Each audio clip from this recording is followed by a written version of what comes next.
연예가의 궁금한 이야기 풍문으로 들었죠. 오늘도 따끈따끈한 핫한 풍문들이 준비되어 있습니다. 지난 풍문쇼에서도 다룬 적이 있는데요. 네. 이 승리 논란이 눈 깜짝할 사이에 연예계는 물론 대한민국을 들썩이게 하는 폭풍의 시발점이 되었죠. 네, 일파만파 커지고 있는 버닝썬 게이트. 어떻게 된 건지 본격적으로 알아보도록 하겠습니다. 오늘의 풍문으로 들어오쇼. 버닝썬 게이트. 숨겨진 VIP의 진실은 버닝썬 최초 신고자 김상교. 그와 버닝썬의 악연은 어디까지? 위대한 승치비의 몰락. 성공가도에서 내리막길까지 총정리. 대한민국을 경악시킨 추악한 단톡방. 그 중심에는 가수 정준영이 있었다. 추락에는 날개가 없다. 나락으로 떨어진 단톡방 멤버들. 이슈로 이슈를 덮는다. 무엇을 숨기려고 버닝썬 게이트를 키우나? 버닝썬 게이트 이면에 감춰진 진실은 풍문으로 들어쇼에서 지금 공개합니다. 버닝썬 게이트 대체 어디서부터 잘못이 된 건지 시작이 된 폭행 사건부터 짚어볼 필요가 있는 것 같아요. 네.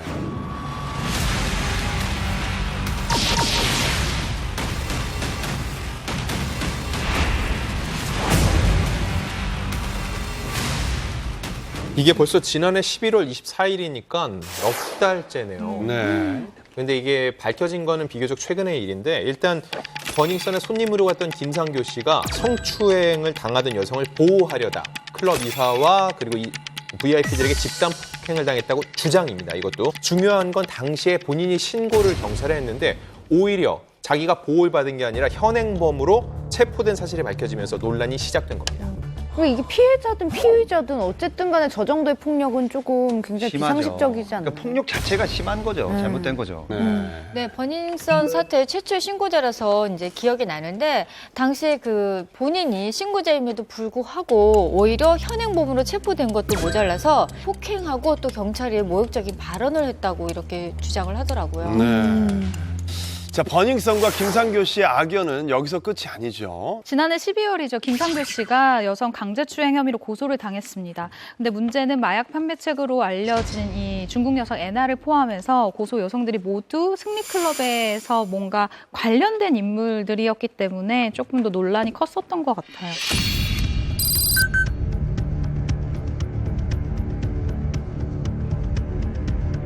폭행 사건의 시작은 버닝썬 VIP라고 했는데요. 이게 다 어떤 사람이며 무슨 일이 어떻게 일어났던 건가요? VIP요. 폭행 사건의 시작이요. 비교적 최근에 등장한 단어인데 네. 폭행 과정에서 VIP가 참여가 있었다는 것도 비교적 최근에 나왔고요. 이게 어떤 의미를 갖냐면 VIP 룸에서 정말 해서는 안 되는 일들이 많이 일어났다고 하잖아요. 네. 근데 이 VIP라는 사람이 결국은 사태가 벌어지고 경찰이 왔는데 차량을 타고 또 유유히 떠났다라는 주장까지 나왔거든요. 경찰 유착이 나온 상황에서 이게 단순히 이번 사건을 넘어서 경찰이 비호하고 이들이 지키려는 또 다른 누군가가 있으면 그 사람을 밝혀야 된다. 그렇기 때문에 이 VIP에 대해서 좀 더 면밀하게 조사할 필요가 있다라는 얘기가 나오는 겁니다. 거기 있었던 의문의 인물에 대해서는 A씨인지 B씨인지조차도 우리는 아예 몰라요. 유모 씨, 이모 씨 모두 하다못해 성씨라도 나오는데 아예 존재조차 안 나온 거는 그런 거 있잖아요. 우리가 여기 사건을 본질을 보이지 않기 위해서 다른 데를 거창하게 뿌려놔서 시선 돌리기용 같은 느낌이 드니까 오히려 더 의심이 가는 거예요. 그리고 그 김상교 씨를 추행 혐의로 고소했던 애나 씨 있죠? 네.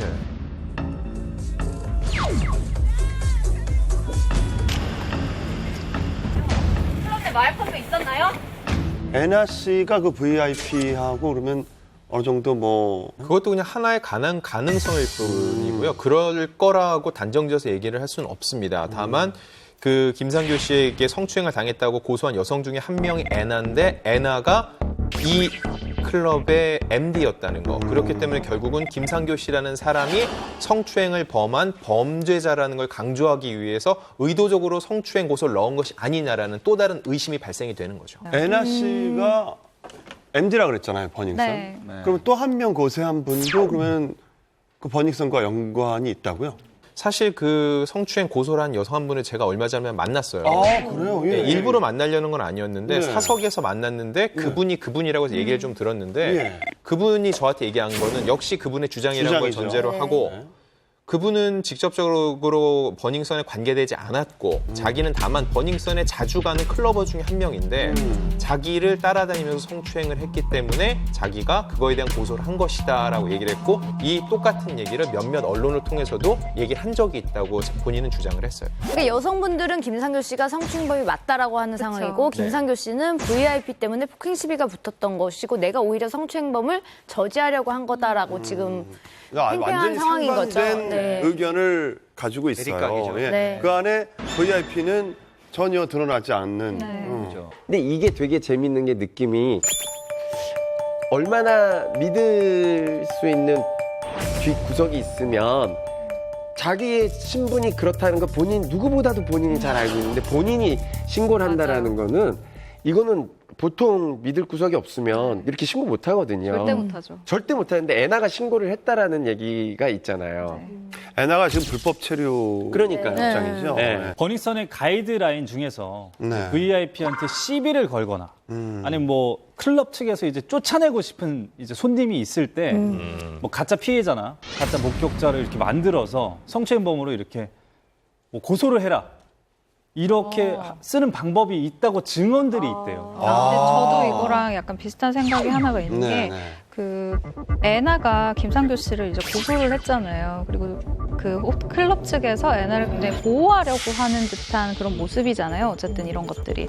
근데 제 생각에는 만약에 만에 하나 이게 정말 성추행이 맞다면 애나가 성추행을 당했다면 굉장히 고수익을 올려주는 직원인데 그런 직원을 건드는 그런 누군가가 있다면 클럽 입장에서는 그 사람이 굉장히 싫을 거란 말이죠. 물론 폭행, 뭐 폭력은 굉장히 잘못된 거지만 그래서 만약에 이게 성추행이 있었다 안 있었다 뭐 이것도 그래서 이것에 굉장히 중요한 쟁점이 될 것 같다는 생각이 들어요. 버닝썬 같은 클럽을 많이 다녔던 여성분들을 저도 이제 아는 분들이 있는데 얘기를 들어봤을 때 단골 손님들 있잖아요. 그 VIP 뭐 큰 돈 쓰시는 그런 손님들이 있잖아요. 근데 그런 분이 이제 만약에 여성을 조금 터치를 했다, 뭐 허리 같은 데를 만졌다 해서 그런 여성이 이제 뭐 거기 있는 뭐 경호원이나 이런 분들한테 얘기를 하는 경우가 있대요. 아, 저 사람이 나 자꾸 만졌다. 근데 끌려 나간 걸 본 적이 없다는 거예요. 큰 돈을 쓰는 손님이 끌려 나간 걸 본 적이 없다. 그 여자분은 그렇게 얘기를 하면서 VIP가 뭐 이런 성추행 같은 일을 하잖아요. 그러면 오히려 그 직원들이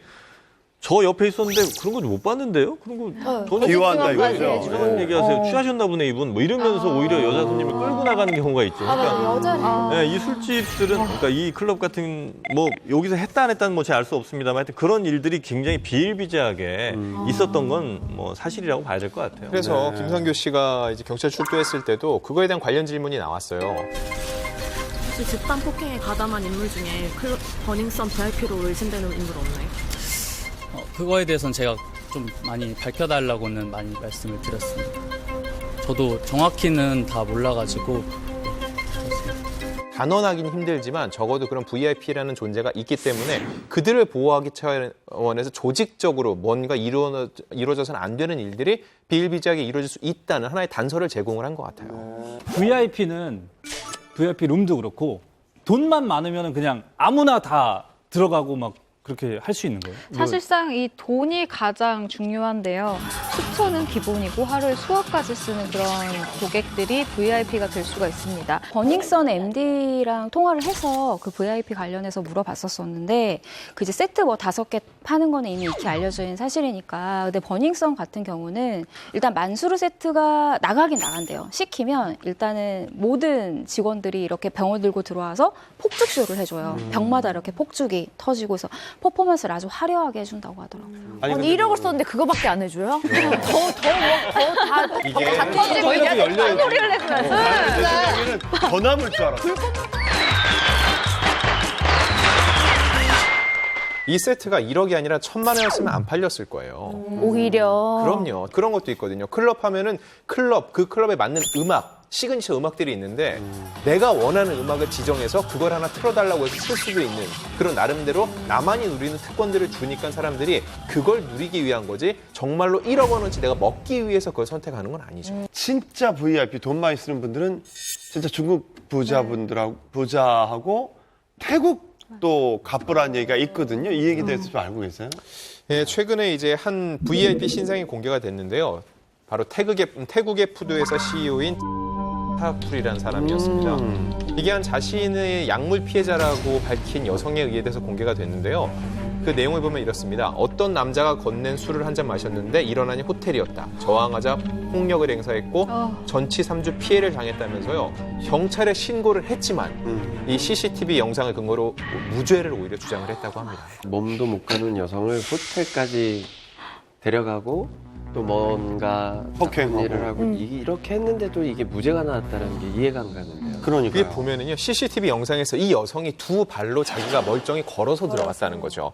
근데 이 해당 약물을 과도하게 투약을 했을 때 몸을 웃가누지만요, 어느 정도의 약만 투약을 했을 때는 본인이 기억을 못할 뿐이지 이렇게 즐거워 보이고 굉장히 붕 뜬 것처럼 보일 수 있다는 거거든요. 방송에서 이 부분만 집중적으로 취재한 걸 봤거든요. 네. 근데 이런 비슷한 피해자분들이 꽤 많이 있고 그분들 모두 다 필름은 끊겼지만 남들이 봤을 때는 너무 멀쩡하게 걸어다니고 행동하고 웃고 떠들어서 약물 탄 줄 전혀 모를 정도로. 약간 목류병 환자 같은 그런 네, 느낌인가? 맞아요. 그 사람 밝히기가 쉽진 않을 거예요. 왜냐하면 그 해당 뭐 예를 들면 VIP 룸에 누가 왔는지를 김상규 씨가 특정하기가 굉장히 아마 쉽지 않을 거고 그러면 이제 그 해당 직원들이라든지 아니면 뭐 경영진들이 들어와서 뭐 돈 1,000만 원어치 먹고 나갔는데 그걸 우리가 어떻게 아느냐 이렇게 이제 얘기할 수도 있는 거기 때문에 그게 누군지 밝히기가 쉽지 않으니까 아마 경찰도 뭔가 이거를 누구를 특정해서 부르기가 아마 쉽지 않은 것 같은 게 하나는 있는 것 같고 다만 승리가 혹은 YG라는 승리의 소속사, 과거 소속사겠죠 이제 과연 이 VIP라는 사람들과 어떤 연관이 있는가를 좀 생각을 해보면 아마 승리라는 그 연예인 스타는 연예인과 사업가 혹은 연예인과 재력가의 그 어떤 중간인적인 성격이 분명히 좀 있는 것 같아요. 그러니까 승리 씨가 워낙 뭐 다들 얘기하셨다시피 친화력이 굉장히 좋다면서요. 그러다 보니까 이 돈 많은 사람들과 이 유명한 사람들을 잘 연결시키는 그 어떤 그 연결 포인트가 아마 승리 씨가 아니었나 이런 생각이 좀 들기는 해요. 네. 그 사건의 중심에 있었던 사람이면 이름 석자라도 나올 법한데 지금 사태가 이렇게 커졌음에도 불구하고 그때 그 자리에 있었던 사람이 누군지 전혀 밝혀지지가 않아서 오히려 그래서 밝혀지지 않은 데는 이유가 있는 거 아니냐라는 그런 의혹이 조금 증폭되고 있는 상황인 것 같아요. 뭐 VIP 존재를 알 수는 있을 것 같아요. 그 MD의 그 문자 같은 거를 공개하면 되잖아요. 수사에서. 근데 일단 중요한 거는 그 VIP가 현재 뭐 어떤 큰 잘못이나 뭐 증거가 없어요. 일단 뭐 정확한 증거가 없어요. 그렇기 때문에 문자를 어떻게 할 수도 없고 이건 없어요. 저는 이 그 YG와 VIP 뭐 이게 어느 정도 이 선까지 갔냐고 뭐 일부 누리꾼들은 그런 얘기를 해요. 정치계도 연결이 있고 뭐 검사, 판사 그리고 멀게는 뭐 일부 누리꾼들은 일과도 관련이 있는 거 아니냐라는 의견들이 지금 나오고 있거든요. 그러니까 계속해서 누리꾼들은 의혹만 계속해서 중폭시키고 있는 겁니다. 어쨌든 위의 사건들로 억울한 김상규 씨는 그 버닝썬 CCTV 영상 등을 모아서 버닝썬 약물 성폭행 의혹과 함께 공개적으로 제보를 했어요. SNS에도 올리고. 그래서 버닝썬 게이트가 이때부터 이제 전쟁의 서막을 열었다고 할 수 있죠. 네.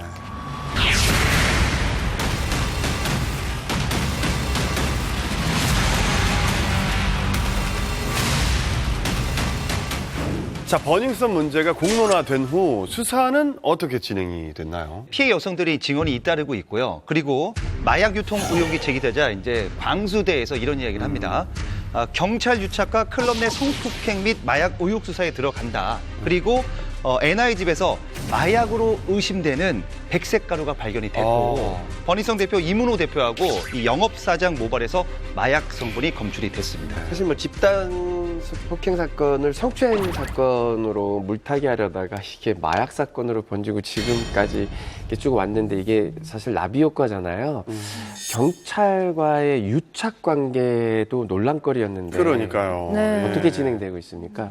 네, 승리 게이트의 핵심은 정경 유착이라고 생각을 하는데요. 이 문제가 해결이 되어야 성폭력과 마약 문제도 해결이 될 거라고 생각을 하는데 일단 버닝썬 내 경찰 유착 의혹을 보면요. 강남경찰서 소속의 전직 경찰인 강모 씨가 구속되는 사건이 있었습니다.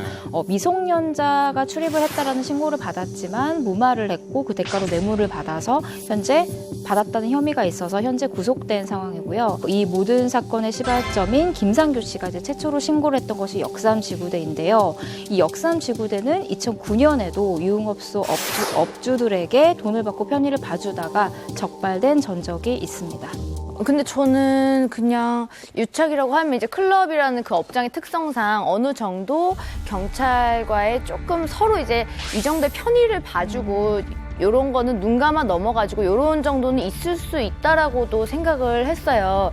영화에서 뭐 그런 것들을 많이 봐왔기 때문에. 근데 이렇게 마약, 성추행, 거기다가 미성년자 입장, 탈세, 폭행까지 이렇게 큰 사건들로 번질 줄은 정말 꿈에도 몰랐고, 이런 정도의 유착 관계라면 이게 비단 버닝썬만의 문제일까 그런 의구심도 들거든요. 이게 만약 다 사실로 밝혀지면은요, 버닝썬이 그냥 복마전이었다 이 정도로 끝났으면 좋겠는데 사실 그렇게만 볼 수는 없는 게 마약만 놓고 볼게요. 최근 경찰이 강남 일대 클럽에서 마약 유통 및 투약 수사를 했는데 이때 구속된 3명이 다 버닝썬 MD였고 입건된 40명 중에 14명이 버닝썬 그리고 17명은 다른 클럽이었는데 이게 뭐냐면은요, 결국은 클럽 안에서 유통이 많이 되고 있다는 얘기거든요.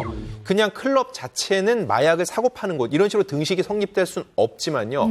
적어도 대한민국 100장소에서 한두 군데 팔리는데 이 두 군데 중에 한 군데가 클럽이었다. 이 얘기는 클럽이 아무래도 마약을 찾는 사람과 이걸 파는 사람이 상대적으로 많이 모이는 곳이라고 사람들이 이렇게 의심할 수밖에 없다는 거예요.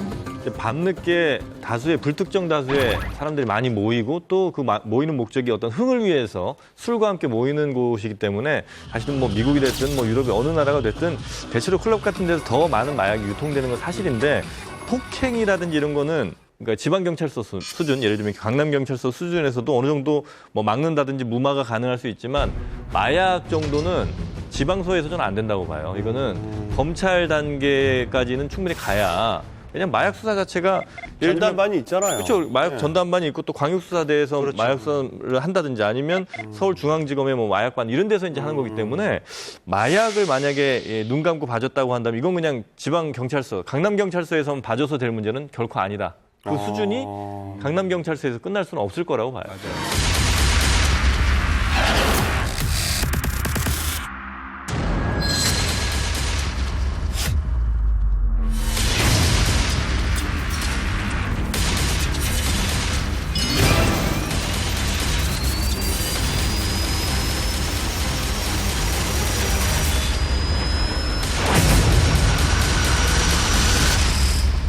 많은 논란 중에서도 가장 큰 논란으로 떠오르는 것이 바로 승리 씨와 다수의 연예인이 포함된 단톡방인데요. 그러니까요. 요즘 이들의 대화가 공개되면서 사건의 중심은 승리 씨에서 가수 정준영 씨로 이렇게 옮겨가게 됩니다.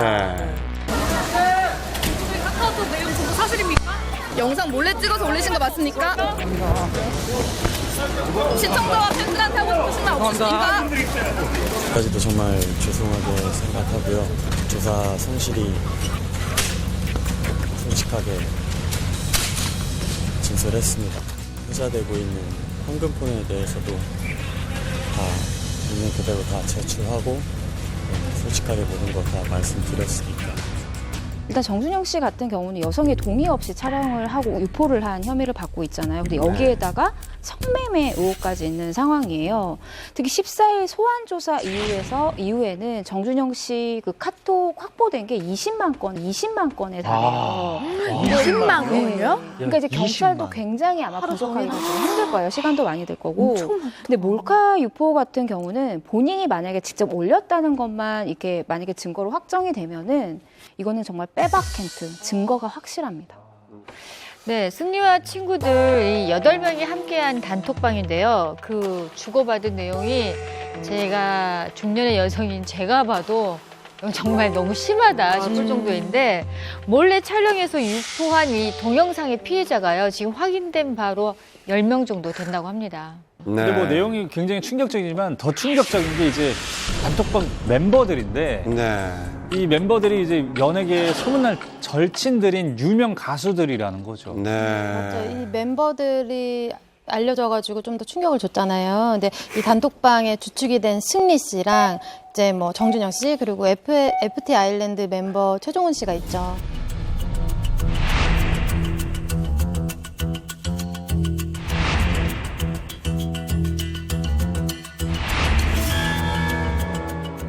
근데 이 세 분이 이제 절친인데 밀당포차라는 술집을 공동으로 운영을 했었어요. 근데 이 밀당포차가 어떻게 보면 이 단톡방의 뿌리라고도 할 수 있겠죠. 그러니까 연예인들이 엄청 많이 온다고 엄청나게 소문났었어요. 아이돌이나 뭐 연예인들이 여기 다 온다. 아지트처럼. 아마 이 단톡방의 개설 목적이 그 공동 투자 운영한 것에 대해서 서로 이야기 나누는 것 때문에 아마 이 단톡방이 처음 생겼을 수도 있어요. 네.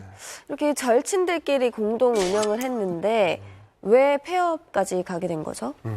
당연히 처음에는 사이가 좋았겠죠. 장사도 잘 되니까. 근데 지금 저들이 저 단톡방을 운영하지 않을 거 아니에요. 지금 이 시점에. 그거랑 비슷한 이유예요. 그들 사이에서도 사건, 사고가 있었습니다.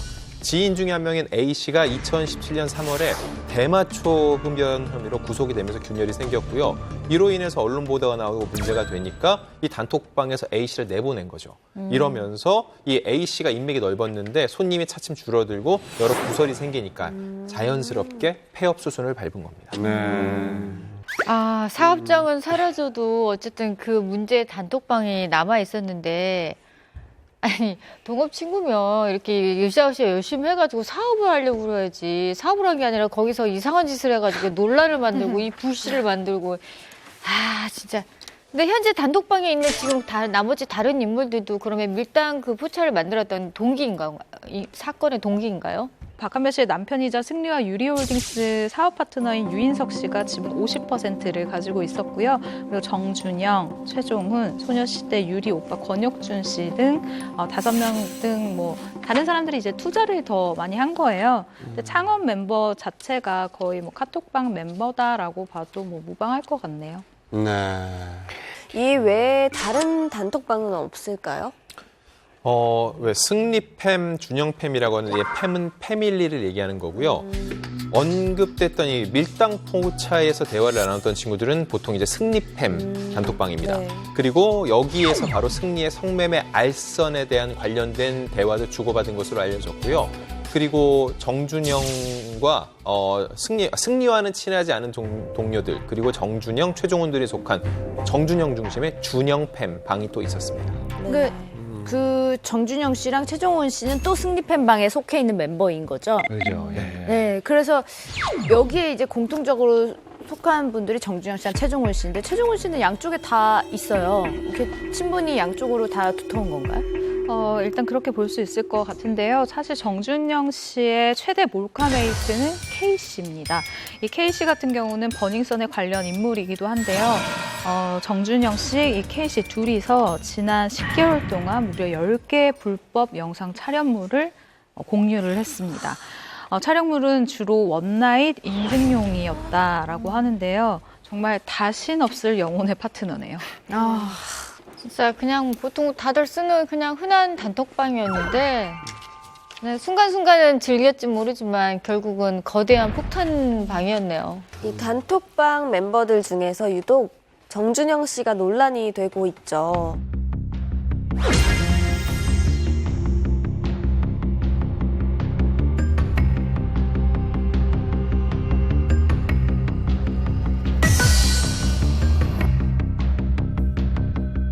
아니 내용이 워낙 충격적이어서 뭐라고 드릴 말씀이 없습니다. 자기 중독증 환자야?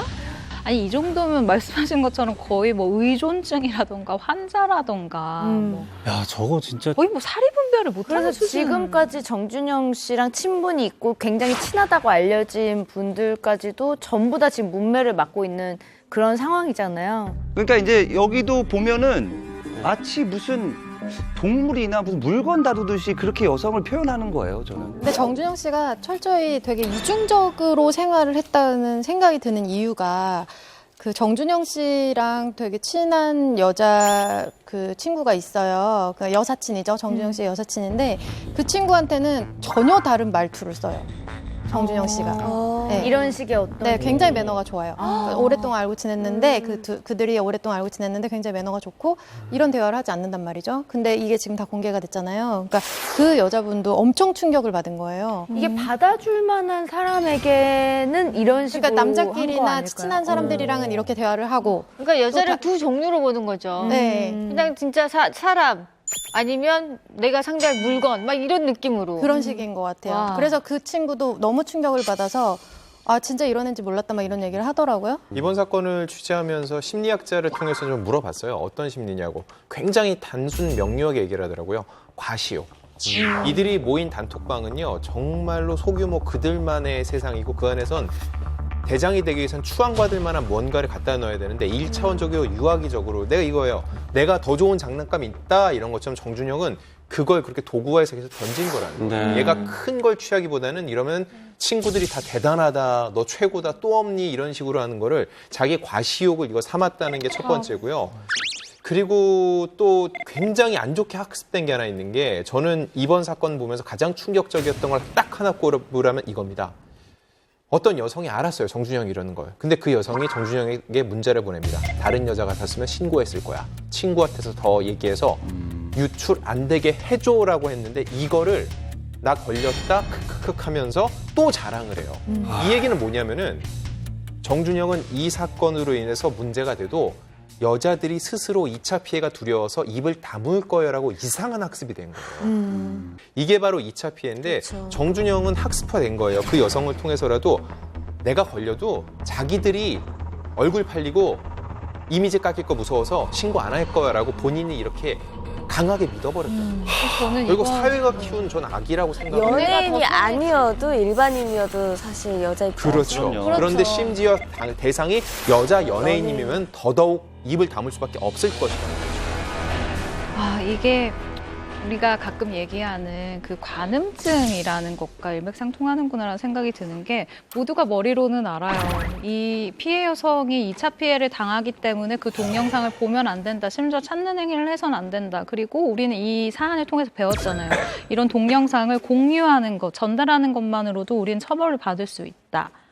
그런데 이렇게 말로는 다들 하고 있지만 이날 실시간 검색어 하루 종일 1위를 찍었던 것은 정준영 동영상이었어요. 아, 진짜 너무 소름 끼쳤어요. 그러니까 사실은 우리가 머리로는 다들 알고 있지만 손으로는 계속해서 휘를 돌리면서 그 동영상을 찾으러 다니는 거예요. 그리고 얼굴과 비슷한 사람이 있으면 얘가 걘가 봐 라면서 우리가 얘기를 하는 거죠. 또 그런 게시판에다가 막 그랬어요. 빨리 삭제되기 전에 빨리 보세요. 빨리 클릭하세요. 뭐 이런 식으로 해서 계속 글을 올려요. 저는 이 찌라시 유포자도 잡았으면 좋겠어요. 잡아야죠. 그러니까요. 허다 나르는 것도 생각해요. 문제입니다. 뭐가 다릅니까? 똑같은 예. 가해자 아니에요?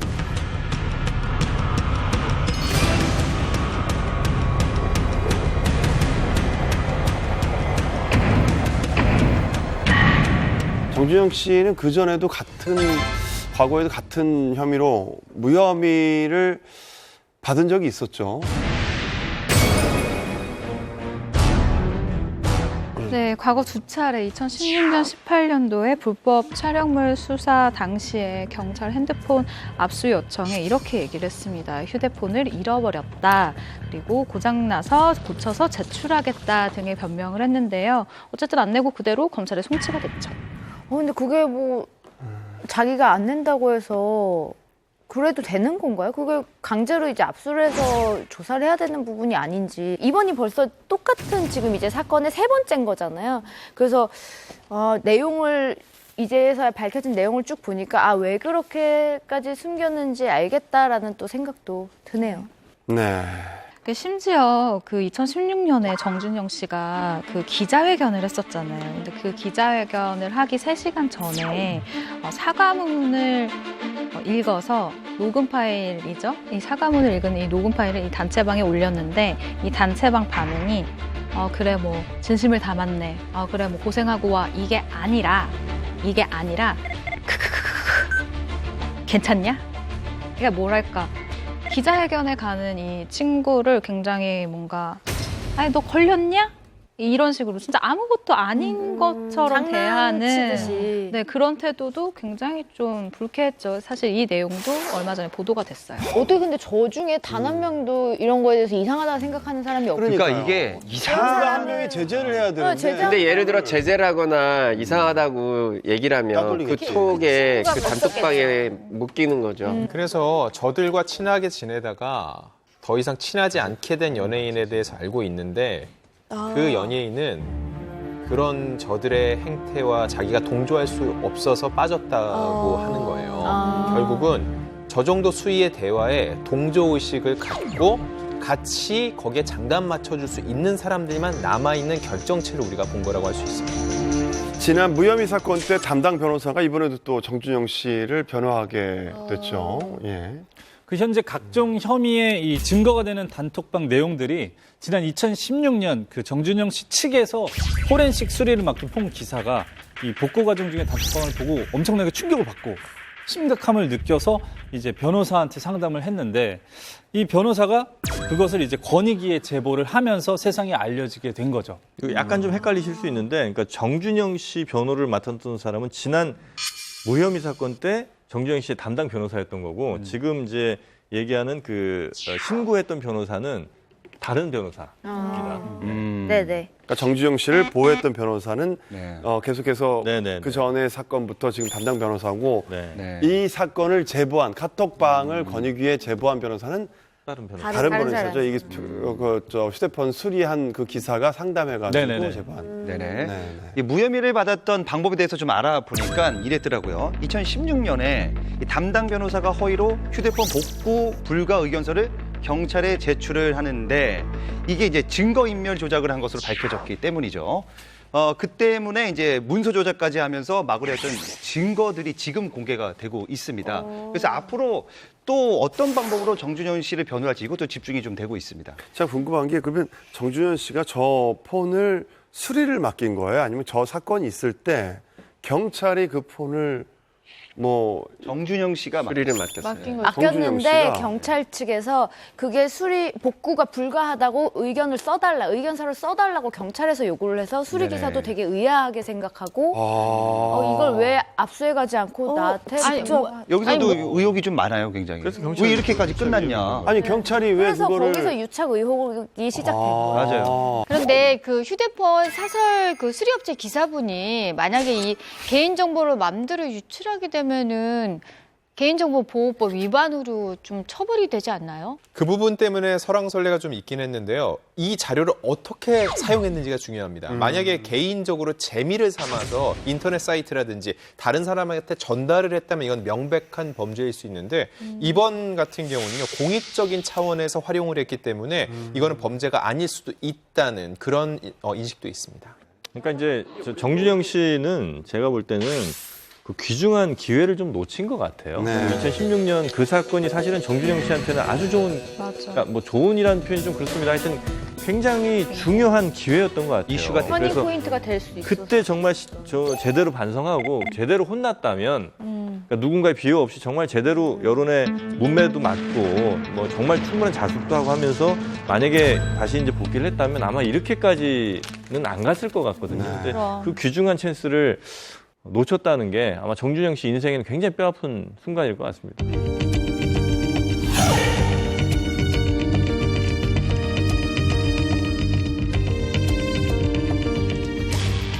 어쨌거나 이번 일이 되게 충격적이었던 거는 이분들이 굉장히 방송 활동을 활발하게 하던 아이돌들이었고 정말 사람들에게 뭔가 꿈과 희망을 주는 그런 귀여운 스타일의 아이돌 스타들이었는데 이런 어떤 충격적인 대화를 나누고 이런 문화를 그들끼리 공유하고 있었다는 것에서 정말 많은 분들이 충격을 받았고 저 또한 정말 큰 충격을 받았죠. 네.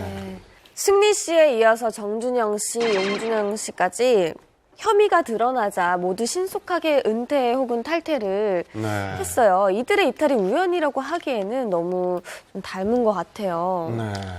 연예인과 소속사는 다 계약 관계로 묶여 있습니다. 본인이 원해서 나갈 수 있는 것도 아니고 회사에서 원해서 그냥 내쫓을 수도 없어요.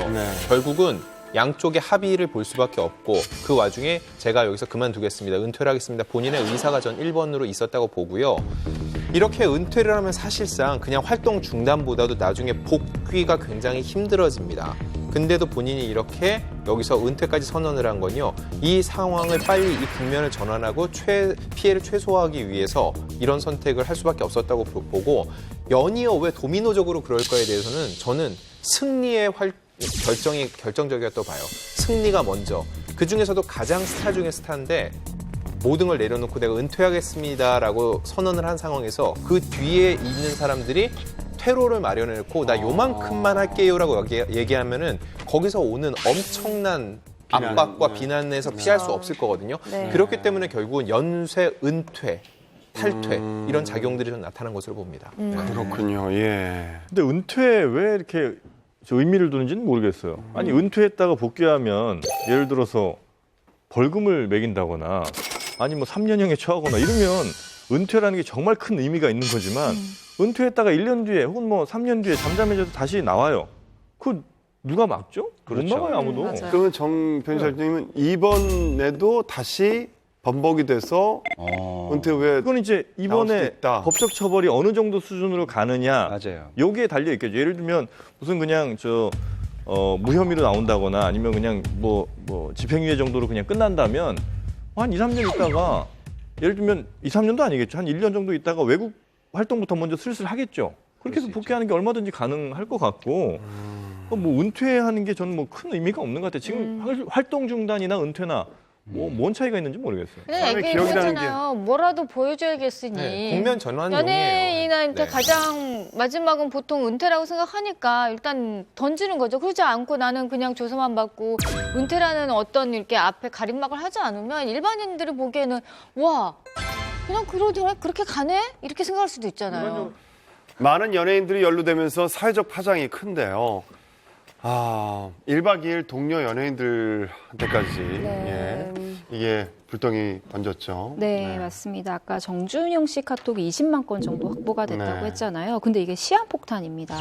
K본부에 1박 2일로 불똥이 튀었는데요. 일단 차태현, 김준호 씨가 약 200~300만 원가량의 내기 골프를 여러 차례 했다라는 의혹인데요. 일단 이걸 오락으로 볼지 도박으로 볼지는 좀 개개인마다 좀 판단 기준이 다를 것 같기는 한데 저는 이 보도를 보면서 이게 K본부에서 단독으로 보도를 했어요. 네. 근데 궁금했던 게 왜 K가 굳이 제살깎기를 했을까라고 생각을 해보면 그러네요. 네, 일단 1박 2일이 그 정준영 씨가 2016년에 무혐의 사건이 나왔을 때 결론이 나왔을 때 3개월 만에 정준영 씨를 받아줬어요. 그러면서 책임론이 대두되고 있는 상황이었거든요. 그래서 YG가 승리를 내보냈듯이 어떤 K도 그냥 좀 자기 살을 깎아내린 게 아닌가라는 생각이 들어요.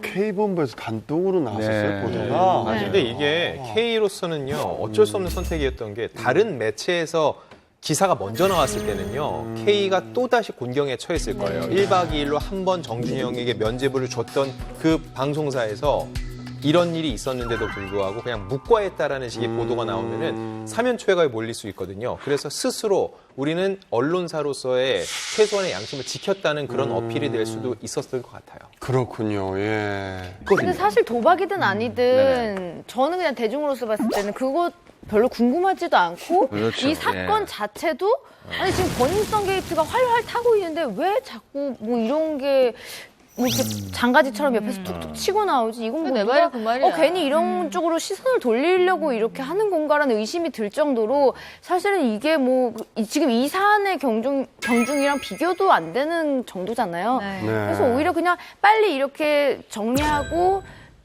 사과를 한 게 빠른 대처를 한 게 오히려 저는 잘 된 것 같아요. 그래서 이제 두 사람이 뭐 사과문도 했고요. 또 프로그램에서도 자진 하차하겠다 해서 바로 일단락을 지금 줬습니다. 많은 사람들이 뭐 네티즌들의 반응도 보고 했는데 뭐 설왕설래가 지금 굉장히 지금 되고 있는데요. 어쨌든 뭐 차태현 씨나 김준호 씨 입장에서는 어찌됐든 우리가 스스로 실수를 한 것이 맞다. 그래서 책임을 지겠다고 하차를 한 게 맞습니다. 점점 이게 야, 어떻게 정말 나비효과가 많네요. 작은 나비의 날개짓이 지금 뭐 허리케인이 됐어요. 네. 예. 네. 확보된 카톡만 20만 건이라고 하는데 앞으로 이 황금폰 게이트의 파장이 얼마나 확대될 것으로 보이는지 혹시 예상이 되시나요? 일단 정준영 씨가 제출한 이른바 이 황금폰이 휴대전화 6대에 대한 포렌식 작업이 시작이 됐습니다. 포렌식 데이터는 2015년, 16년에 썼던 이 10개월 분량의 휴대폰 한 대에서 나온 양이었는데요. 아까 그 20만 건이라는 것이. 정말 많이 했네요. 네, 10개월치에서도 사실 이렇게 많이 나왔으니까 정준영 씨가 뭐 증거인멸을 하지 않았다라는 가정하에 제출한 폰을 모두 이제 복구를 하면, 그래서 이제 증거를 하나하나 다시 모은다면 그야말로 판도라의 상자가 될 수 있죠. 근데 이게 진짜 저는 네. 방향을 좀 잘 잡아야 될 것 같아요. 그러니까 황금폰 게이트의 파장이 얼마나 많은 연예인에게 갈 거냐, 이거는 좀 그만했으면 좋겠고, 과연 정준영이라는 사람은 그 전에 어떤 경찰과 유착 관계에 어떤 도움을 받았길래 그때 처벌받지 않았느냐, 요거에 좀 초점을 맞춰서 맞아요. 그 위로 예를 들면 경찰의 뭐 총경 뭐 치안감까지 이렇게 올라가는 건 괜찮아요. 그런데 그게 아니라 저 연예인도 했다더라, 혹은 뭐 친구 연예인, 후배 연예인도 했다더라, 이렇게 연예인 이렇게 부채처럼 이렇게 펼쳐지는 거는 좀 안 갔으면 좋겠다는 생각이 좀 들어요.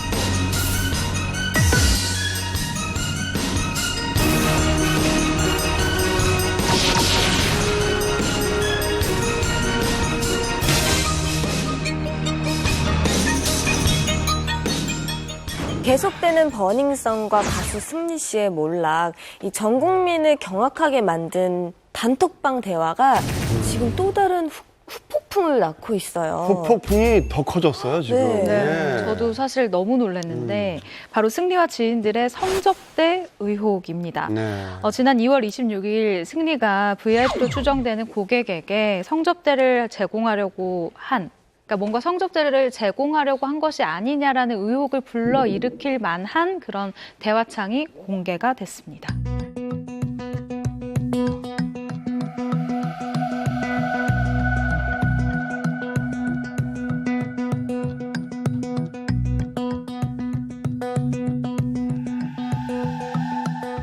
입에 담기도 힘든 말이네요. 저기서 저는 정말 무섭다고 느꼈던 게, 저런 카톡을 보면은 승리 씨라든지 저기에 대화하는 분들이 평소 여성을 어떻게 바라보는지, 정말 인격이 아니라 하나의 어떤 도구나 물건처럼 취급하는 것 같은 느낌이 들어서 보는 제가 다 막 떨리더라고요. 그 앞에 그 승리가 들어가 있고 그 클럽 그 관계자들 대표와 그 투자자가 같이 있는 단톡방의 내용인 근데 이제 것으로 저거는 보입니다. 사실 좀 어려워요. 그러니까 뭐냐면 카톡방에서 한 대화잖아요. 네. 예를 들어 저랑 뭐 황현진 씨가 둘이서 야 누구 한번 패버리자라고 카톡방에서 얘기한다고 하더라도 이게 실제 폭행으로 이어졌는지 안 이어졌는지를 확인하지 못하면 사실 처벌할 수가 없어요. 그냥 카톡방에서 우리들끼리 그냥 한 대화야 라고만 하면 안 되기 때문에 저는 경찰이 굉장히 신속하게 저 카톡방의 내용이 사실인지 아닌지, 실행이 됐는지 안 됐는지 확인했어야 된다고 보거든요. 실제로 저들이 지금 주장하고 있는 게 그거잖아요. 우리는 네. 그냥 대화만 했을 뿐이고 그냥 사용 멘트였다. 본인들은 허풍, 거짓, 자랑질이라고 얘기를 했고요. 중요한 건요, 본인은 알선이잖아요, 알선. 정말로 알선이 성립이 되려면요, 성매매가 이루어졌다는 게 확인이 돼야 돼요. 근데 여성, 그때 함께 동석했던 여성 2명이 조사를 받았는데 동석한 건 맞으나 성매매 한 적 없다라고 얘기를 했어요. 네. 그럼 성매매를 한 주체가 없죠. 주체가 드러난다 하더라도 그들이 실질적으로 성매매에 대해서 대가, 돈을 받았는지 이게 또 입증이 되거든요. 이거에 대해서도 입증이 굉장히 어려워요. 그래서 이건 어디까지나 합리적 의심이지만은 이게 법적으로 입증되기 어렵기 때문에 그냥 허풍, 거짓, 자랑질이었지 실질적으로 이루어지지 않았다라고 주장을 하는 거라고도 한 번쯤은 생각해 볼 수 있을 것 같습니다. 그러니까 대상이 없지 않습니까? 그렇죠. 성매매를 했다는 밝히기가. 대상이 아니라고 자기는 얘기하고 있고. 근데 이게 대상이 있어도 처벌이 약간 어려운 게 저 보도 이외에 후속 보도가 또 하나 있었어요. 그러니까 승리 씨가 어떤 사업가한테 여자들을 소개를 해주는데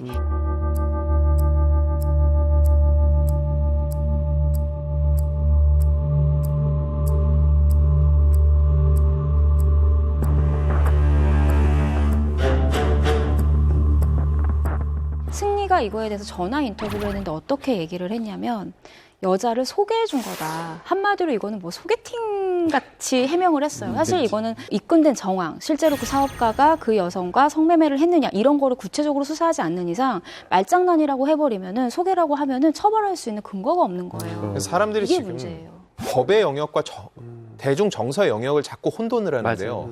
대중 정서의 영역에 있어서 연예인 승리는 사실상 끝났다고 볼 정도고 본인도 스스로 은퇴 선언을 했잖아요.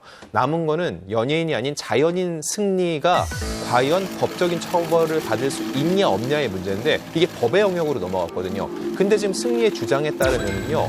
본인은 전혀 아니고 그냥 말이었을 뿐이고 소개팅의 일환이었다는 거잖아요. 그럼 그게 아니라고 반박할 건 싹 다 이제 법적으로 검사와 경찰들이 증명을 해야 되는데 이 과정에서 물증을 잡을 수 있냐 이게 가장 중요하죠.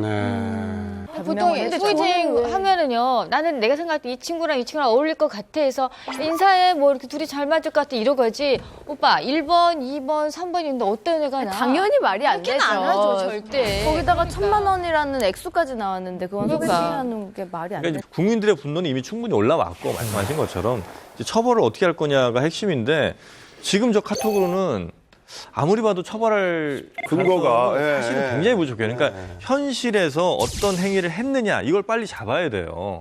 그리고 약간 승리 씨가 제 느낌이지만은 뭔가 혐의를 입증하기 어렵다는 거를 본인이 되게 잘 아는 것 같은 느낌이에요. 잘 알고 되게 그러니까 뭔가 딱 인정은 안 하잖아요. 다 뭐 장난이었어. 뭐 이런 식으로 계속 얘기를 하고 있는데 왠지 그 혐의를 밝혀내기 어렵다는 얘기는 지금 계속 나오고 있는데 그걸 왠지 본인도 인지하고 있는 듯한 느낌. 저희가 이 자리에서 보는 분들은 궁금해할 거예요. 그래서 승리 처벌 못한다는 거예요. 그냥 일반적인 국민 정서가 이걸 건데 항상 그렇지만 각자의 이해관계가 다르거든요. 왜 그런 거 있잖아요. 두 사람이 공범인데 각각의 자리에 놓고 저 사람이 이미 자백했는데 너 안 하면 네가 다 뒤집어 써야 돼. 그러니까 너도 얘기하면은 형량이 줄어들 거야. 이런 식으로 해서 심리 게임을 벌이잖아요.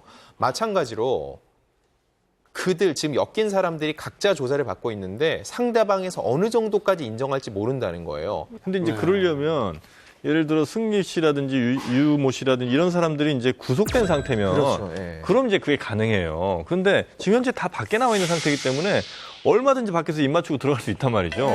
심지어 뭐 조사받으러 가는 것도 내가 시간 맞춰서 내 편한 시간에 가겠다고 하는 정도의 사람들인데 지금 이 사람들을 그렇게 압박을 통해서 이 진술을 어긋난 부분을 파고들기가 정말 쉽지는 않을 것 같긴 생각이 좀 얼마 전에 그 이문호 대표도 기각됐죠. 그렇죠. 그래서 그것 때문에 이번 수사가 처음부터 삐거덕거린다는 얘기 보도가 계속 나온 게 그 이유예요.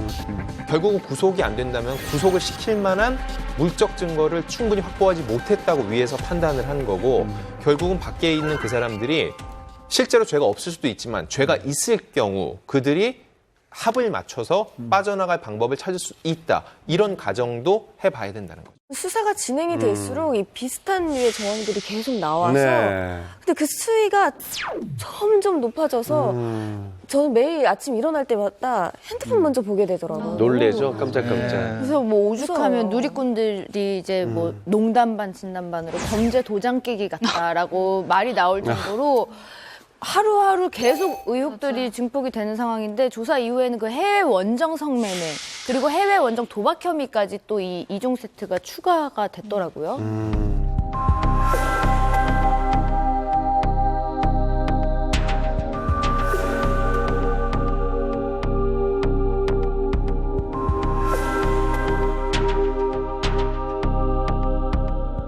중요한 게 승리 씨 그 도박 카톡 내용만 봐서는 승리 씨가 저 내용만 봐서는 도박을 꽤 많이 한 걸로 보여져요. 그 정도의 정보가 있는 거 보면. 근데 정말 승리 씨가 반성한다는 말을 믿을 수가 없는 게 저 2억 그 해외 도박에 대해서도 이렇게 얘기를 했어요. 허풍이고 농담이었다. 진짜 2억 딴 게 아니다. 예, 경찰총장의 언급을 한 것도 남자들이 의뢰하는 허세고 농담이다. 이렇게 전부 다 얘기를 했어요. 농담이에요. 그냥 하루 종일 농담만 계속 하는 거야. 네. 모든 게 농담이다. 저는 이게 약간 좀 변호사에게 조언을 받아서 법을 빠져나가려고 하는 의도도 있고 또 하나는 정말 슬픈 일인데 승리 씨가 모르는 거야 진짜. 그냥 누구한테 배워서 관습인 줄 알고 다 이렇게 하니까 나도 이렇게 하는 거구나. 그러니까. 잘못을 모르고 살 수도 있는 내가 것 같아요. 나쁜 게 아니다. 원래 이런 거다라고. 그게 더 나쁜 모르는 게 아니라 누구한테 알고 하는 배웠을까요, 거죠. 그거는? 알고 그 하는 나쁜 거지. 걸 누가 누구한테 그렇게 배웠을까요? 했어?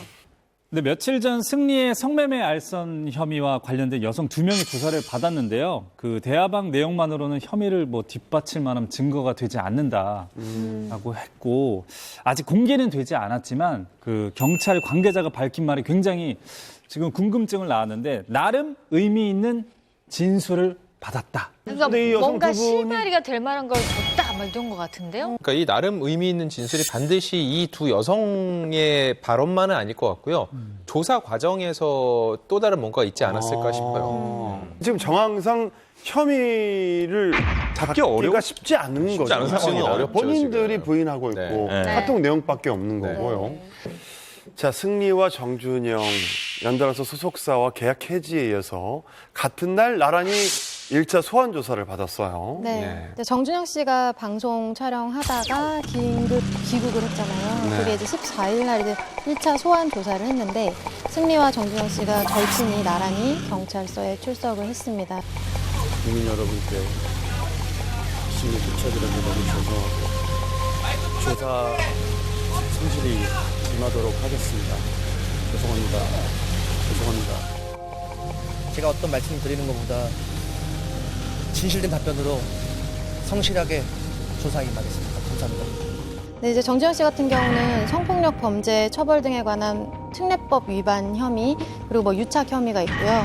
뭐 승리 씨는 성매매 알선 등 행위의 처벌에 관한 법률 위반 혐의, 뭐 조세 포탈이나 유착 혐의 등을 각각 적용을 받고 있습니다. 네.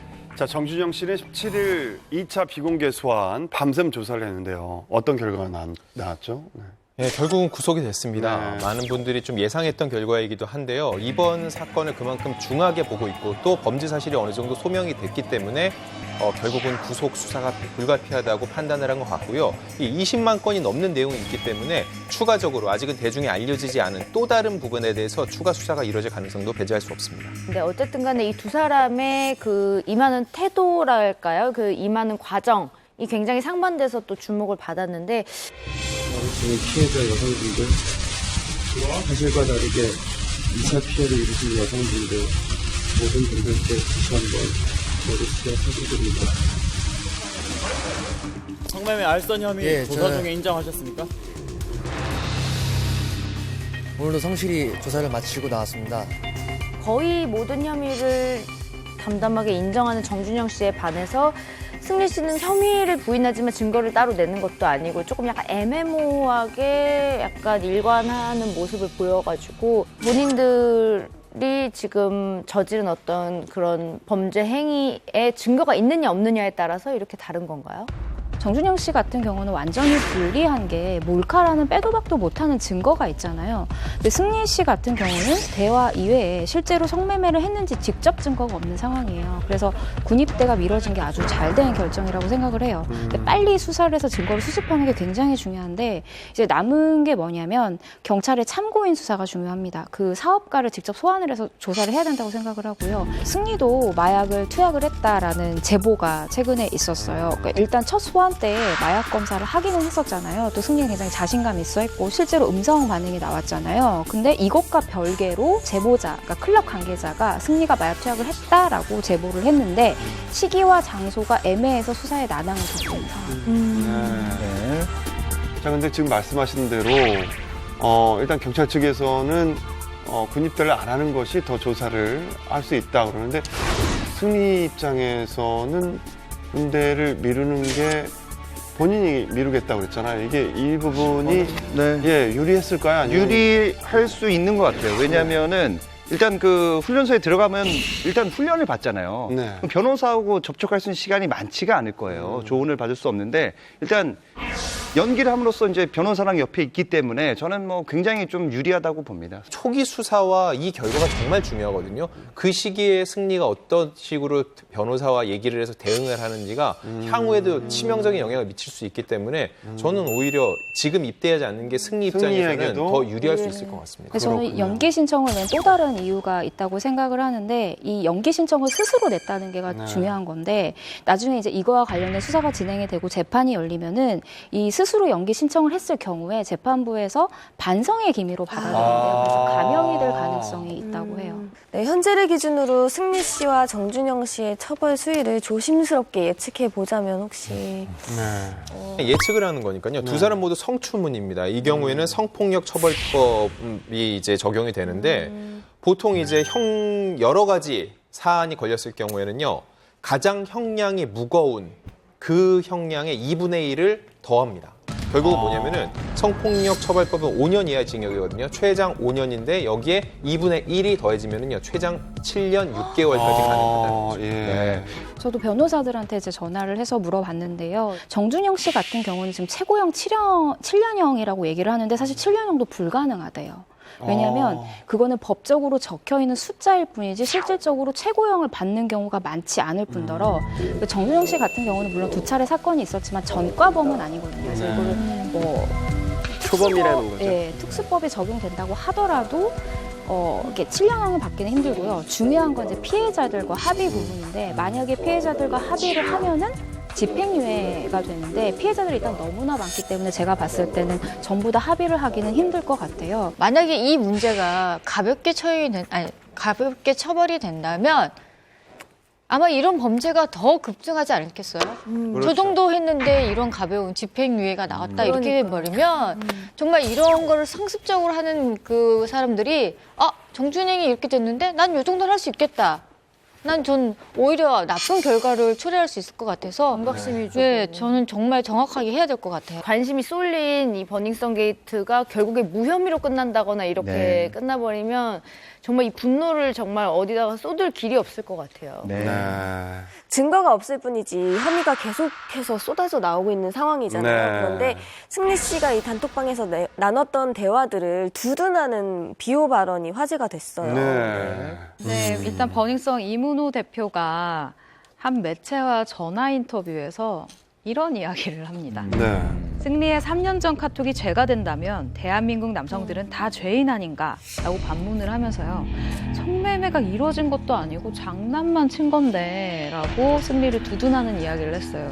제가 남자면 이 얘기를 듣고 붕괴할 것 같아요. 그러니까 다른 대한민국 남성들 이렇게 욕이 나올 것 같아요.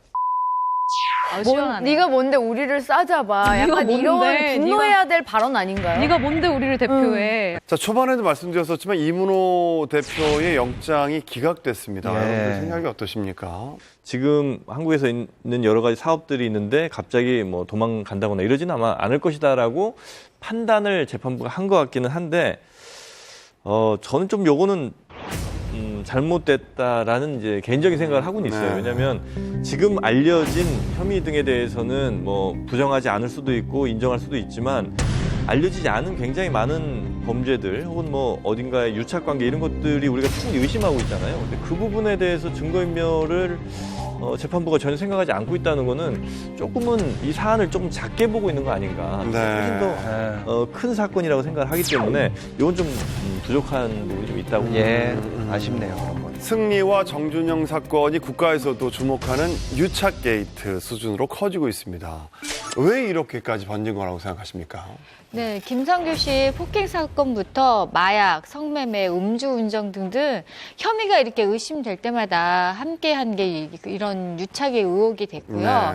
특히 승리와 그 멤버들의 버닝썬 단톡방에서 언급된 그 경찰총장이라는 사람이 있어요. 그게 이제 그 유착의 의혹이 된 거죠.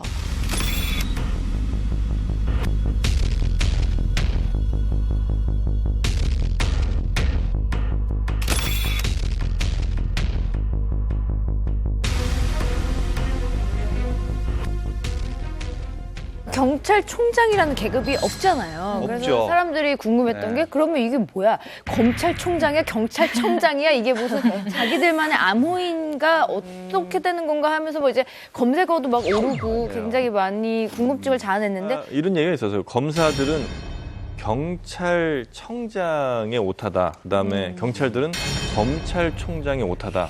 서로 이렇게 주장을 한다는 얘기가 있었죠. 근데 이 과정에서는요, 사실 이 사태에서 공익 제보자와 연결이 돼 있는 방정현 변호사의 발언이 저는 사태를 좀 키웠다고 보는데요. 그분이 방송에 나와서 그 얘기를 했습니다. 어느 선입니까? 해서 진행자가 물어봤어요. 강남경찰서장 윕니까? 라고 했을 때 그럴 것 같다는 뉘앙스를 분명히 풍겼거든요. 경찰서장이 보통 총경입니다.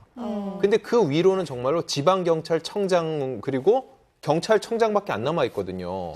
결론은 얼마 전에 이제 윤모 총경으로 정체가 드러났죠. 윤모 총경에 대해서 잠시 설명을 드리면 이분은 청와대에 근무한 이력이 있습니다. 그리고 최종훈 씨와 모른다라고 얘기를 했다가 사실 유리온디스의 유인석 대표와 그리고 박한별 또 최종훈 씨와 골프 회동을 한 정황이 드러나서 논란이 됐습니다. 그 유모 씨가 나이가 몇 살이에요? 그 유 씨 같은 경우는 제가 알기로는 30대 그리고 이 윤모 총경이 50세 전후로 알고 있어요. 그래서 사실은 이렇게 나이 차이가 많이 나는 사람들이 어떤 연결고리로 만났느냐에 대한 것도 굉장히 의혹이 증폭이 됐었죠. 이들은 이제 다른 사업가가 소개를 시켜줬다라고 이야기를 했는데 이 윤 총경 같은 경우는 아주 엘리트 코스를 밟아온 사람이란 말이에요. 근데 이 사람이 뭐하러 30대 그 젊은 사업가를 굳이 자신이 흠이 될 수 있는데도 이렇게 뒤를 봐주고 굳이 개인적으로 만남을 가졌을까? 도대체 어떤 얘기가 나눠졌을까에 대한 궁금증이 굉장하죠. 유착 정황을 좀 알아보니까 2016년 7월 승리와 유씨 등이 성립한 그 클럽바 몽키 미지엄에 대해 경쟁업체가 식품유생법을 위반했다며 경찰에 신고하자 해당 근무 지역이 아님에도 경찰 관계자에게 전화를 걸어 사건 내용을 알아봐준 정황이 포착이 됩니다. 그리고 이제 그 일부 누리꾼들은 그 위에는 아마 총경 위에 있을 것이다.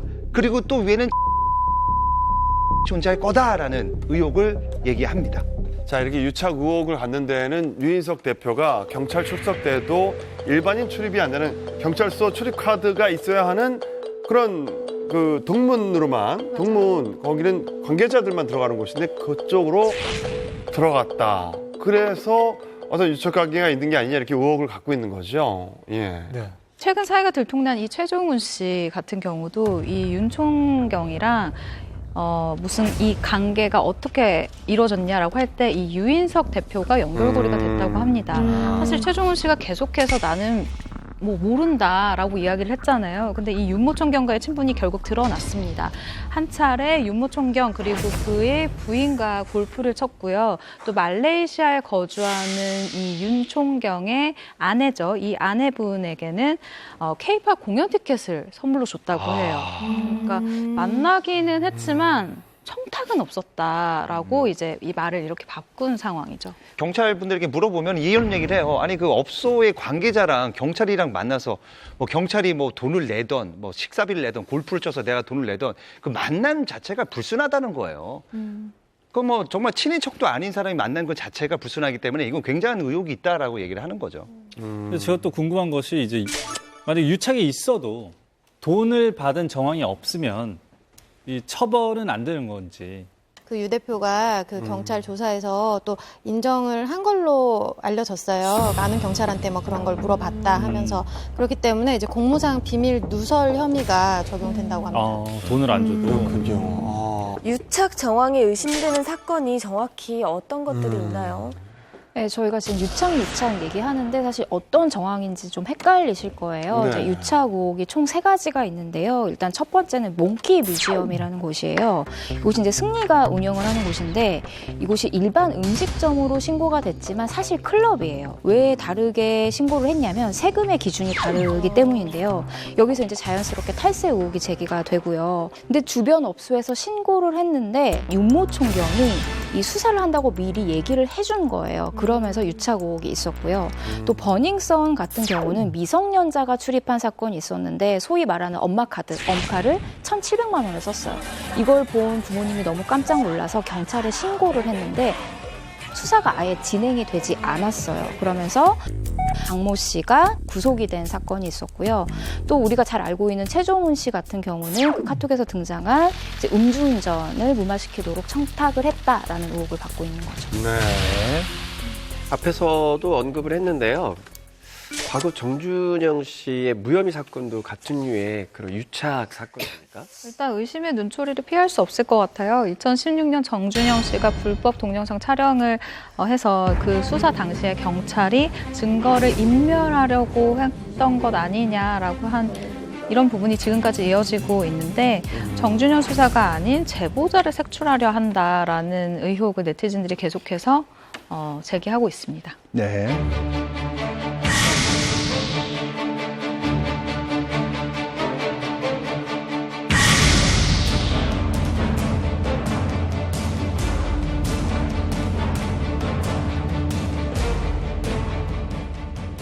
연예인들이 사건 사고가 터지면 소속사에서 나서기가 마련이죠. 근데 당시 YG도 굉장히 빠르게 해명에 나섰습니다. 가짜 뉴스 그리고 루머 확대와 재생산에 대해서 법적으로 강경 대응할 것이다라고 얘기를 했는데요.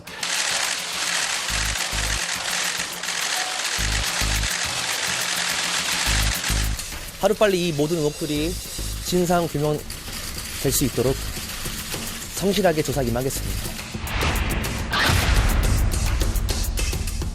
줄줄이 사실로 의심되는 정황들이 나오면서 그 해명이 좀 무색하게 됐죠. 네, 이렇게 혐의가 드러나자 YG에서 정말 속전속결로 그 어느 때보다 굉장히 스피드하게 계약 해지를 했어요. YG는 물론 뭐 연예계에서도 사실상 퇴출을 한 거라고 부정할 수가 없는데 저는 이제 이게 궁금해요. YG가 승리를 버린 건지 승리 스스로가 나간 건지 요게 약간 좀 궁금하긴 해요. 먼저 은퇴 SNS 글이 올라왔잖아요.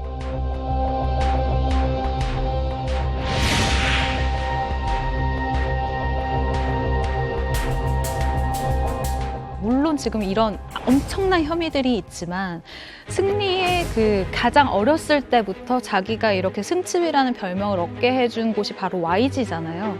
자기가 그 사랑했었던 그 빅뱅 형들에게 이런 모습을 보여주는 게 일단 너무 미안하고 죄스럽고 YG에서 버린 건 맞지만 제안은 승리가 먼저 했을 수도 있다. 아, 제가 도저히 제 스스로 견딜 수가 없어서 나가겠다라고 했을 때 YG에서 잡지 않은 거죠. 저는 이 표현이 맞은 것 같아요. YG가 승리를 포기했다고 보는 게 맞는 것 같아요. 그냥 포기한 거라고 생각이 들어요. 왜냐면은 그 YG 입장에서는 이 그 명품 회사에서 엄청난 투자를 받았어요. 근데 나중에 이제 주가가 올라가면 그 주가로 받기로 했는데 주가가 더 떨어졌어요. 그걸 다시 물어줘야 되는 입장이에요, 지금 현재 YG는. 이자까지 해서. 그 부분은 이제 정확히 얘기하면 네네. 그 상환전환 우선주 계약이라고 그렇죠. 있는데 네네. 610억인가를 이제 투자를 받았어요. 근데 그 조건은 뭐냐면 나중에 이거를 보통주로 그러니까 그 금액에 해당하는 주식으로 받거나 아니면 내가 다시 돈으로 돌려받을 수 있는 조건으로 그 투자를 한 거란 말이에요. 승리는 자신이 원했을 리는 저는 없다고 보고 아마 YG가 빨리 손절을 한 거라고 봐요. 근데 진짜 YG가 승리하고 깔끔하게 정리는 한 것 같아요. 대부분 이제 소속사랑 이제 그 해지가 되면 소속사만 없어지거든요. 승리 치면은 데뷔 연도부터 해서 뭐 수상, 앨범이 싹 없어요. 그러니까 YG와 빅뱅에 가는 게 아예 없어요. 그런데 저희가 지금 궁금한 건 버닝썬과 과연 YG는 아무런 관련이 없는가도 또 궁금해요. 근데 누리꾼들이 그 YG를 의심했던 게 그 파세차 때문 아니에요? 파세차 그렇지. 영향이 있죠. 그렇죠. 오비락이라고 시기적으로 뭔가 오해를 받을 때는 그 오해받을 행동을 하지 말아야 되는데 굳이 그때 그것도 아침 이른 새벽 시간에 왜 했냐는 이 부분이거든요. 본인들은 해명을 했어요. 정기적인 업무의 일환이었다고. 그럼에도 불구하고 요즘 같은 상황이었으면은 그걸 잠시 멈추거나 혹은 모두가 보는 오후 시간에서 좀 떳떳하게 진행이 됐어야 될 텐데 그러지 않았다는 건요. 충분히 사람들이 문제를 제기할 만한 구석을 스스로 던진 거죠. 근데 그 파세차를 했던 그 업체에서는 우린 여기는 처음이다라고 그래. 입장 발표를 하고 이래서 지금 오해가 굉장히 좀 불거진 상태죠. 논란이 됐죠. 그 이후에 소식이 아무것도 없으니까 더 궁금한 거야. 일단 MD랑 직접 통화를 해서 들었을 때는 버닝썬 자체와 YG는 크게 관련이 없어 보인다라고 얘기를 했어요. 근데 그분도 핵심 인물이 아니기 때문에 어디까지나 추측이고요. 그리고 양현석을 본 적이 별로 없다고 해요.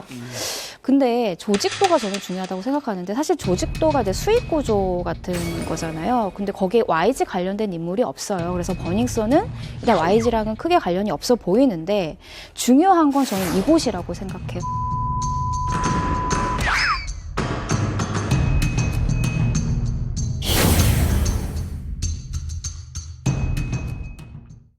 근데 저희가 지금 궁금한 건 버닝썬과 과연 YG는 아무런 관련이 없는가도 또 궁금해요. 일단 MD랑 직접 통화를 해서 들었을 때는 버닝썬 자체와 YG는 크게 관련이 없어 보인다라고 얘기를 했어요. 근데 그분도 핵심 인물이 아니기 때문에 어디까지나 추측이고요. 그리고 양현석을 본 적이 별로 없다고 해요. 근데 조직도가 저는 중요하다고 생각하는데 사실 조직도가 이제 수익 구조 같은 거잖아요. 근데 거기에 YG 관련된 인물이 없어요. 그래서 버닝썬은 진짜 YG랑은 크게 관련이 없어 보이는데 중요한 건 저는 이곳이라고 생각해요.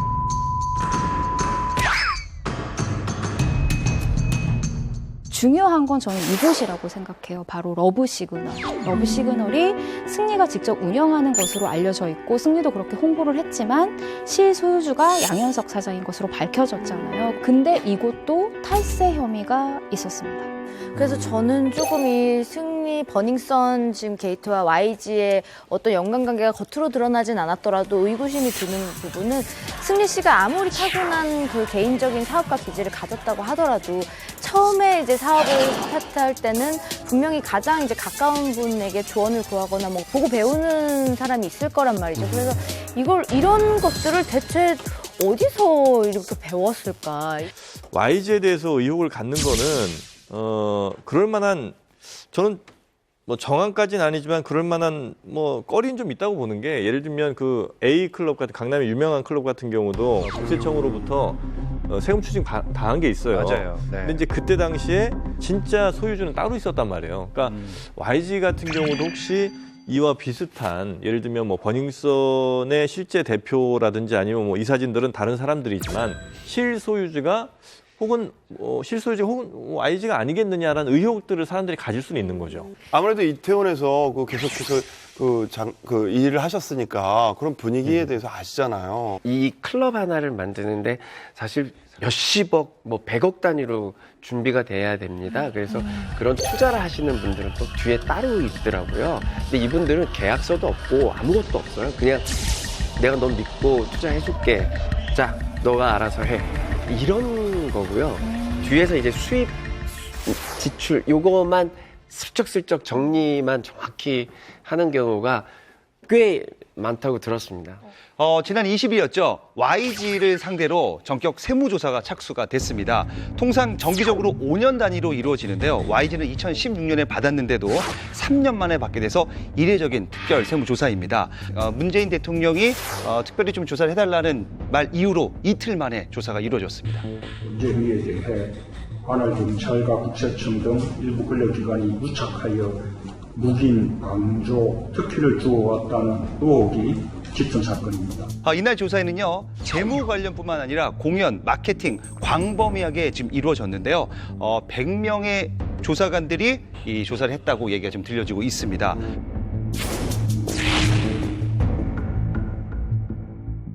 자, 연일 버닝썬 게이트 기사로 도배가 되고 있는 요즘 우리가 잊지 말아야 할 사건에 대한 목소리도 높여지고 있습니다. 네, 오죽하면은 이제 나라의 수장인 대통령까지 나서서 철저한 수사를 지시를 했거든요. 지난 18일에.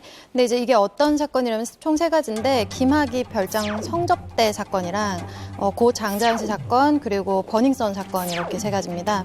근데 특히 이제 고 장자연 사건 같은 경우는 공소시효가 얼마 안 남아가지고 굉장히 안타까움을 샀잖아요. 그래서 이제 뭐 과거사위원회 활동 기간을 2개월 연장을 해서 좀 진상 규명에 노력을 한다고 밝히기도 했습니다. 공소시효가 남은 범죄 행위가 있다면 반드시 엄정한 사고 처리를 해주기 바랍니다. 얼마 전에 그 유일한 장자연 리스트 목격자이자 동료인 윤지호 씨가 눈물의 호소를 한 그 방송을 봤는데요. 정확히 어떻게 된 건가요? 일단 윤지호 씨가 누구인지부터 설명을 드리면 장자연 씨가 사망 직전 작성한 그 문건을 직접 봤다라고 주장하는 유일한 목격자인데요. 일단 이 리스트에는 언론인 3명이 있고 그다음에 정치인이 1명이 있습니다. 윤지호 씨가 새벽에 눈물을 흘리면서 라이브 방송을 했는데 이슈가 좀 이슈를 덮는 것 같다. 그렇게 속상하다. 승리 게이트를 얘기를 하는 것 같은데요. 그 10년을 숨어 살았다라고 얘기를 하면서 친구를 위해서 용기를 냈다라고 밝혔는데 이 사건을 단순 자살이 아니라고 보고 수사가 들어간다면 공소시효가 10년이 아닌 25년으로 변경되어지게 됩니다. 정해진 공소시효 기간이 지나버리면 증거가 있다고 해도 벌을 줄 수 없습니다. 제가 안타까운 거는 그게 있더라고요. 그러니까 그 윤주호 씨가 어떤 입장 표명을 하거나 무슨 인터뷰를 이제 공개적으로 하면 기자분들의 숫자가 아주 적고 이제 다른 사건의 동시간대에 이제 뭐 승리 게이트 사건에 하면 모든 기자들이 다 거기에 가 있는 듯한 느낌이어서 이게 이제 관심도가 그만큼 좀 많이 뒤처지는 것 같다라는 안타까움이 있죠. 최근에 그래도 다행히 뭐 그 전보다는 많은 분들의 관심을 받아서 이제 지금 예민한 리스트의 목격자잖아요. 그래서 이제 방송 뉴스에도 출연을 하고 그랬는데 사실 저는 개인적으로 안전에 문제가 없을까 걱정을 했는데 24시 사설 경호원에 여가부에서 마련해준 그 특별 숙소에서 지낸다고 하더라고요. 정말 많은 분들이 응원을 보내주고 계시고요. 또 옛날에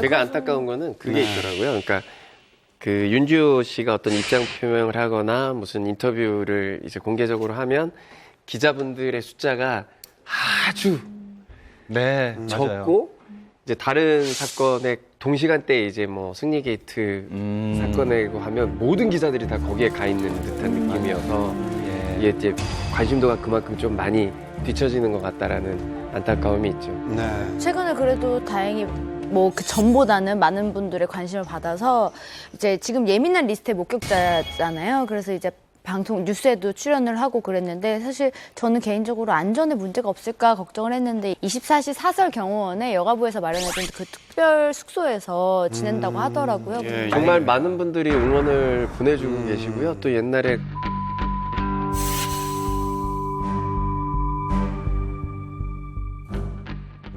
그 꽃보다 남자에서 함께 그 장재현 씨하고 연기를 했던 구혜선 씨도 응원 시작되고 이래서 국민청원 64만 명을 돌파해서 희망이 좀 보인다라는 반응입니다.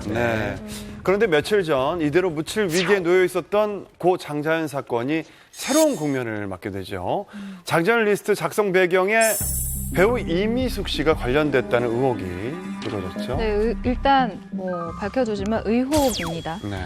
과거 이미숙 씨가 소속사와 분쟁을 하게 됐어요. 그런데 대표의 약점을 미리 잡아놓고 자신이 유리한 고지를 선점해서 이 소속사 계약 해지를 유리하게, 그러니까 좀 빨리 끝내기 위해서 장자연에게 리스트를 작성하게 했다라는 의혹이 있는데요.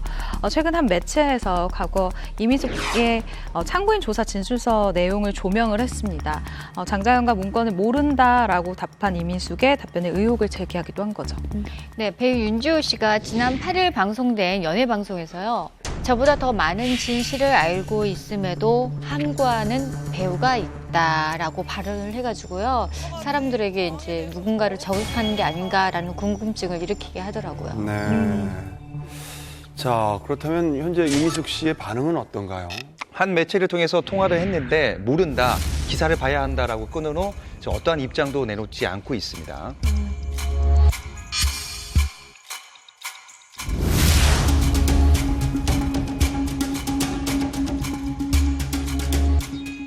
10년 전에 이제 해결이 안 됐던 이 미스테리한 사건이 공소시효 만료 직전에 갑자기 또 이렇게 많은 분들의 관심을 받고 재조명이 되는 게 어떻게 보면은 정말 기적이라고 해야 될지 정말 다행인데요. 이것 또한 이슈로 덮는 것 아니냐라는 의혹도 또 제기되는 상황이에요. 이거 기자님들은 어떻게 생각을 하시는지. 그 설들이요. 저는 몇 가지 맞는 거가 있다고 생각해요. 예를 들어 도박이랑 마약 사건 같은 경우는요. 검찰이 푸는 시기를 조율할 수 있거든요. 취재 본인들이 다 조사를 해놓고 이 시점에 이거를 공론하면 그때 이제 동시다발적으로 기사가 나는 건데 그런 외적인 거 가끔 뭐 열애설이라든지 누구의 뭐 결별설이라든지 그런 스캔들로 연예 이슈로 막으려고 한다라는 얘기는 사실상 저는 이게 들어맞지 않는다고 생각해요. 이 10년 전에 사실 그때도 어마어마하게 긴 시간 동안 보도가 되고 수사가 되기도 했었고 어떤 결과를 내지 못한 그리고 어찌 보면 잘못을 저질렀을지 모르는 사람들에 대한 단죄가 되지 못한다는 아쉬움이 있는데 지금 공소시효가 지나서 그냥 진상규명으로 끝날 수도 있기 때문에 상대적으로 대중의 그런 관심이나 영향력이 조금은 줄어든 게 아쉬운 부분이긴 합니다. 근데 그 당시에 파문이 그러니까 대중적으로 굉장히 관심이 그렇죠. 많아가지고 그렇죠. 사실은 그 대상들까지 막 이렇게 염두에 두고 막 이렇게 수사가 이루어질 거다 그랬는데 어쨌든 유야무야가 됐었잖아요. 그때 당시 이제 경찰이 그런 얘기했어요. 한 점의 의혹도 없이 모두 다 밝히겠다 했는데 네. 한 점도 못 밝히고 끝났어요. 못 봤어요? 못 봤어.